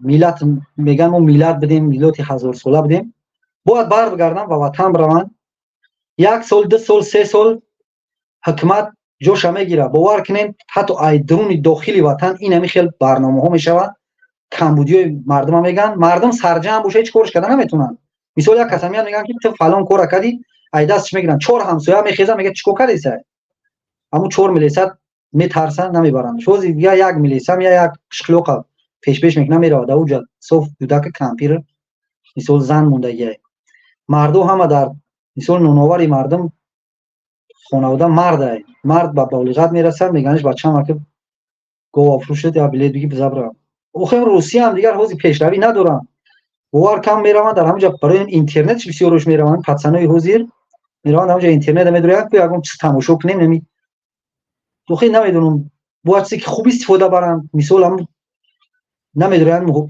چی را گوش کنن مبارزه را گوش کنن بسیار تا سرش نزنه و تو نگنش در خونهش که این اومدن یانگام بردن یا که اپهم سطرش ای سرش کشیدن اگر با ناموس داشته باشه بعد بخیزه برسونه خبر یعنی خیلی روزا 4 5 خبری ما رادیو آزادی میشنویم ممکن هزارو خبر دیگه باشه که ما نشنویمش پنهانی بگذره برای مردم لیکن ان شاء الله که ما خرسان شدیم که رحمان فهمید امضا کرد برای چی بگم برای که رحمان فقط شرمنده هم دنیا کرد هم مردم خودش برای که دینا در جای کار یک نیمسایی که قزاقستان اومدگن خیلی روسی نمیدونن سینما سوال کرد که در تاجیکستان گفت روی مولا من کردن گفت باور کرد گفت اما آدم اوج درک داره کلاش خیلی جمونده مثال نفرت پیدا کرد این همین چاپلوسایی که در درون وطن بودن به همه معلومه همه خود خاموشن برای چی اما هم ذره ناموس داشتن وقتی در همین کار دیگر نتونستن پیش رفته چی بگیم خود بریم با مردم چی بگیم در همون وقت میگفتن مردم دشنامشون میکرد خود دیگه گفتن نمیتونن رحمانوف همه خیلی ایدست همه را داد فقط کسایی را که در هم پارلمان شد و کسایی که پورا میخنن همین چیز استفاده میبرن همه ها راضیان انشالله که اون دول گنه میرم و یک مقداری کم نه اینکه 18-19 هزار کارگر دولتی که هم با یک 20% مثال پوراخره و دیگروش هم میترسن که پورا بخنن. انشالله که بنستی رفتن میگیرن مردم انشالله خواب نمیشینه. الله تعالی انسان آفریده مثال انسان ربات نیست که رحمان آفریده باشه و یک چیپ زده باشه رگروف کشون کنه. با در دل همیو پروردگار بود به مثل حضرت موسی و هارون مهر عدالت غیرت ناموس هم دراره باور کنین. همین بین فرزندای توجیک ما کسایی هستن که ولی نمیفهمن یا که فهموندهش نتونستیم توضیح را.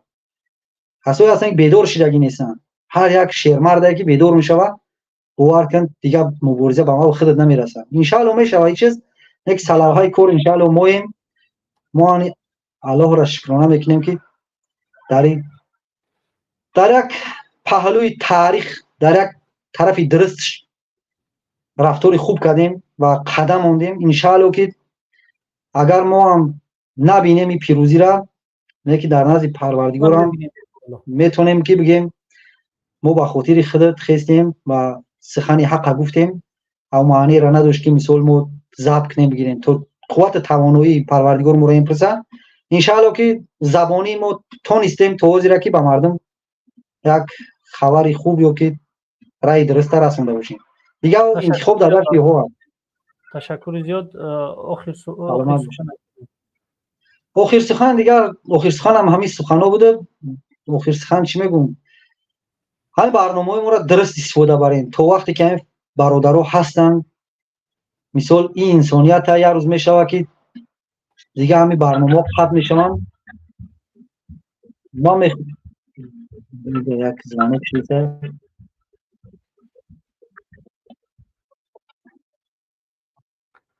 خب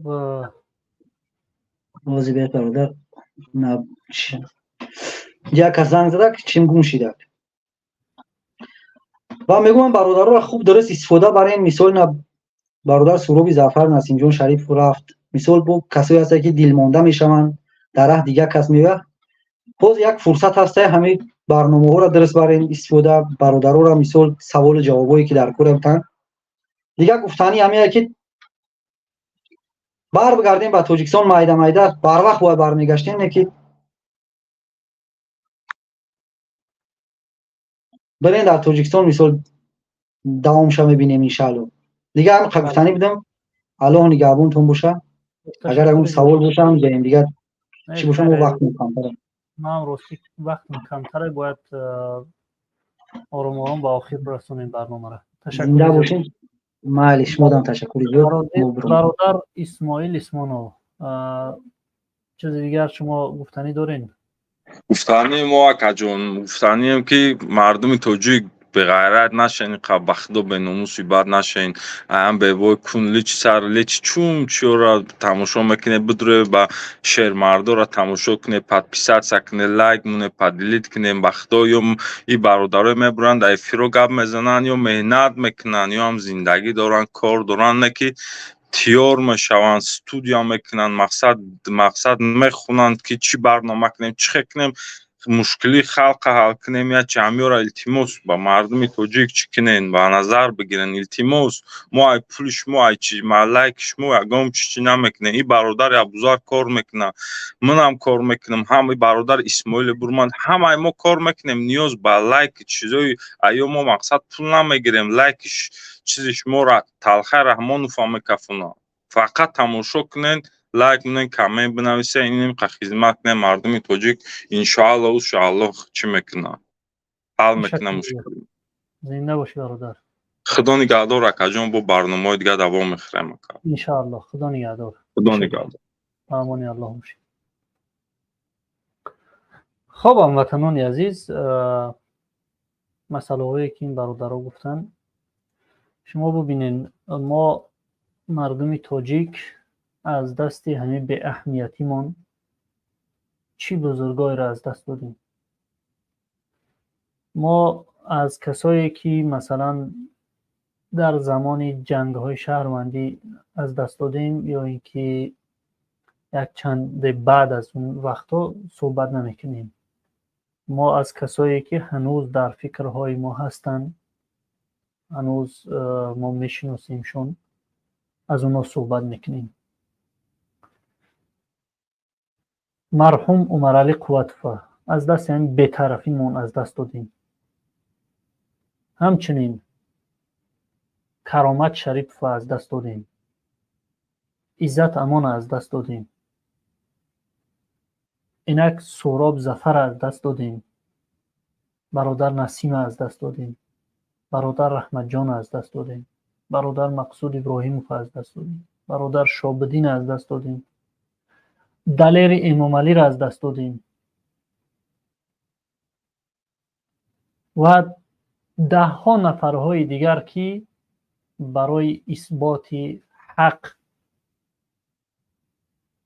این رژیم از بین برد، چون زندانیشون کرد یا کشت، چون بینام نشان دزدید. چون برادر سرافراز عالم افروز، برادر احسان آدینه، یعنی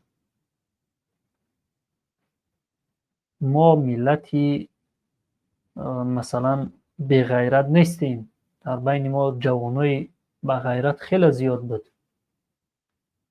برآمدن سینه خودشان سپر کردن برای که شما را حمایت بکنن، ولی از دست بی‌طرفی شما، از دست اون که شما یک نمیدونم یک کوادرات شکتوری خانه امونی خیلی بالاتر از این نفرها دانستین، از دست دادیم.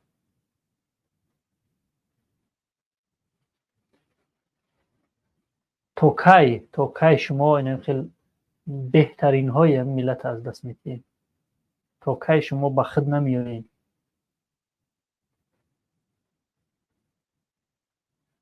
شما دیدین که ما در اینجا گناهگار نیستیم، اگرچه ما را مثلا تهمت ها میزنه حکومت، خائن ملت میگه، یا اینکه مثلا الان که ما یک ذره خیانت در این ملت کردگی نیستیم. هر خیانت کشیدگی است از جانب یعنی امام علی رحمانوف و اطرافیان هم شیدگی است. ولی یک بار بشینین فکر بکنین چقدر فرزندای این ملت زندانی شد، کشته شد، نابود شد در اینم یک 10 ساله اخیر. تنها اینم 10 سال اخیر نگاه بکنین، کسایی که نامبر کردین، دلیر امام علی، عمرعلی قوت‌فر، زید سعیدو، چقدر نفرها از این ملت با تهمت‌های گوناگون بالاخره این نفر، این بنده خدا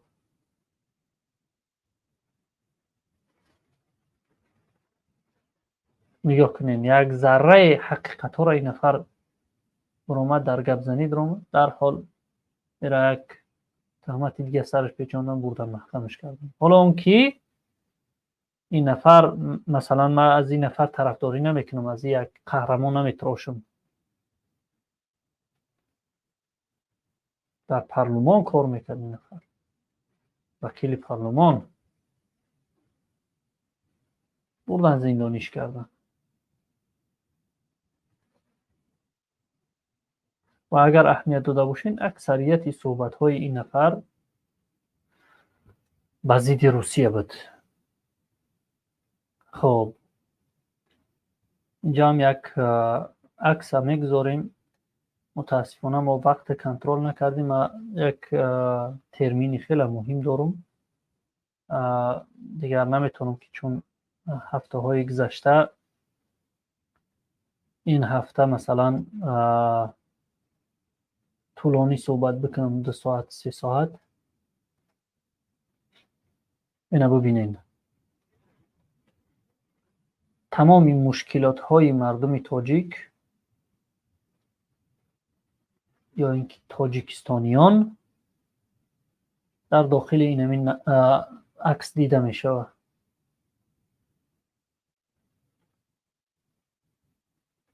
یعنی روسیه یک دیگی هست که تمام مشکلات های تاجیکستان و تاجیکستانیان در داخل همون می جوشه. و تا زمانی که شما در داخل او دیگ هستین، هیچ وقت از مشکلات ها آزاد نمیشین. هیچ وقت از مشکلات شما بیرون نمیشین. اگر شما میخواهید که واقعا آزاد بشین، اگر میخواهید که از مشکلات ها بگیم که سبک دوش بشین، پس از داخل نمی دگ بیرون بیایید.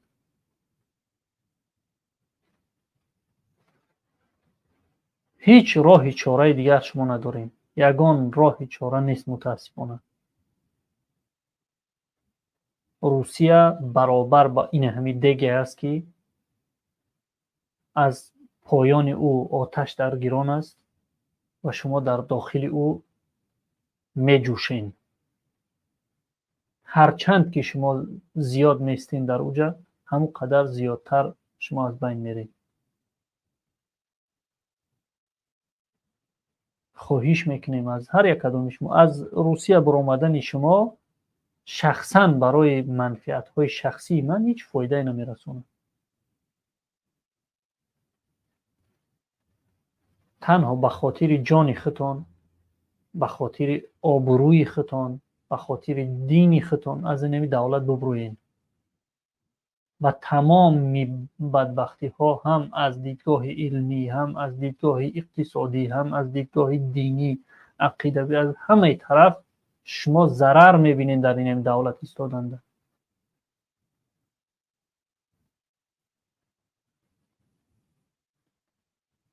طوری که برادر اسماعیل گفت، اگر شما همین روسیه را ترک بکنین به تاجیکستان برین، نمی هیچ کاری را نکنین، هیچ طلب هم نکنین از همین رژیم، یا مجبور میشن که راه های چاره باندیشن، مجبور میشن یک کاری بکنن که برای شما مثلا تامین بکنن کارخانه ها بشود در تاجیکستان. وقتی که شما نیستین در تاجیکستان، نیاز به همون چیزا نیست. وقتی که شما مثلا در تاجیکستان نیستین، یک تعداد خیلی کم است که کار ناشایم هستند. در تاجیکستان تنها زنها و پیرانسالان ماندگی هستند و کودکان. کسانی که قوه کاری هستند همش بیرون از تاجیکستان است. یعنی نیازی به کارخانه سازی نیست در تاجیکستان. و شما میرین در دولت‌های بیگانه با این گونه مشکلات ها دچار میشین. برای بگردین برین به تاجیکستان، برین از همین سیاست دور، قسم به خدا اینا برین به همون تاجیکستان برین، هیچ همین ما هم تماشا هم نکنین. اگر این قدر شما احساس میکنین که ما بزید شما گپ میزنیم، اگر این قدر نفرت دارین شما از ما، برین ما را تماشا نکنین، برین در همون تاجیکستان باشین تا اینکه همین رژیم برای شما فکر کننده بشود، تا اینکه همین رژیم احساس بکنه که تمام علاقه باید که ما در فکر یک آبادی مردم باشیم، احساس بکنه که نیاز هست به همون ساختن همون کارخانه ها و از پی ساختن همون کارخانه ها بشود. تا وقتی شما نیستین، باز تکرار میکنم که نیاز نیست به ساختن همون چیزا، مجبور نیست، رژیم نمیکنه این کاره و هر پول پیسه ای که از حساب بودجه دولت به دست میارن میرن در دولت های خارج خانه ها میخرن، در بانک های خارجی میزنن پول ها را و منفعت شخصی خودشون انجام میدن. و در مسئله آن که عثمانزاده مردم تاجیکستان، جوانای تاجیکستان، او کسایی که بعد از جنگ شهروندی مثلا تولد شدگی هستن، او را مثلا اینولید گفت، ما چی گفتنی هستم. مثالی که برادر اسماعیل آورد، شاید که منظورش همی بود ولی دقیق تر نگفتش. یاپونیا یک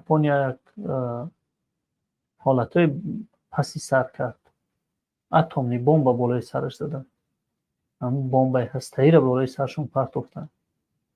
از همون خیل ملت اینقدر ترقیات و رشد پیشروی. آلمان سال 1941 تا 45 آلمان به خاک یکسان کردند.